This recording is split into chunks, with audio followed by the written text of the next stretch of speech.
ina ninyong lahat. Lisa Marcos, naalala mo? Nagpadala ka sa akin ng video. You sent me written instructions. Anong nakalagay doon sa envelope? DepEd! Anong ginawa ko? Binigay ko sa DepEd! Putak na mo ka!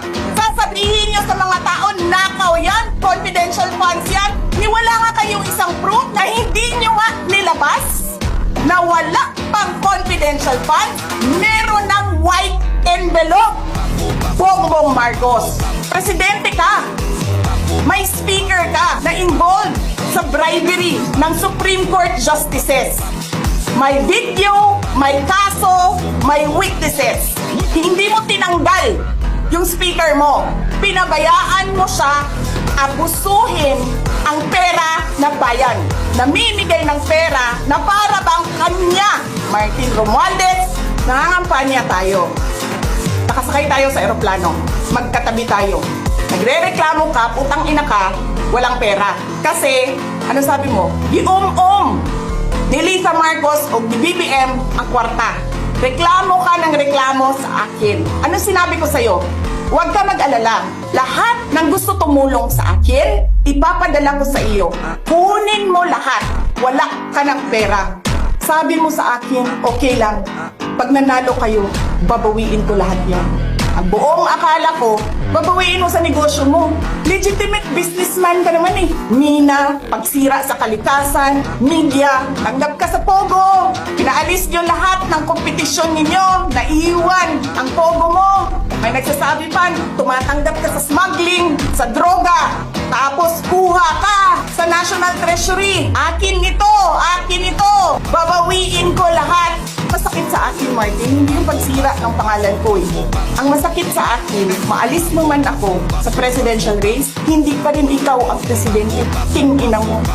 Walang buboto sa'yo. Please lang. Wala. Hindi ka nga dumadaan ng contest eh. Kasi wala kang kalaban sa Tacloban. There is nothing in you except money. Yan lang, Martin. Harapin mo yung katotohanan.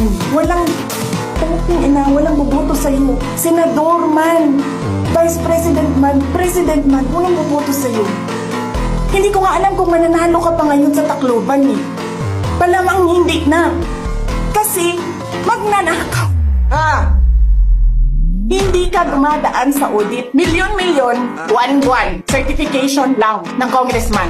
Alam nyo, bakit alam ko? Kasi may MA din ako. Pero sa akin, nire-require ako ng resibo ng COA. Pero alam ko, certification lang ang kailangan. Pero nagko-comply ako. Bigay nyo lahat ng resibo. Wala akong corruption case. Sinasabi ninyo, nawawala ang pera dahil may notice of disallowance. Ano ba ibig sabihin ng notice of disallowance doon? Kulang yung mga papel ninyo. Kasalanan ko ba yan? Galing sa field ang papel. Hindi naman ako ang gumagawa ng papel eh. Walang nag-audit sa inyo. Sino ang nag-audit ng confidential funds ng Office of the President? Wala. Huwag kang mag-alala, ma'am, sa security ko. Kasi may kinausap na ako na tao. Sinabi ko sa kanya, kapag pinatay ako, patayin mo si BBM, si Lisa Araneta, at si Martin Romualdez. No joke. No joke. Nagbilin na ako, ma'am. Pag namatay ako, sabi ko, huwag ka tumigil hanggang hindi mo mapatay sila. And then he said yes.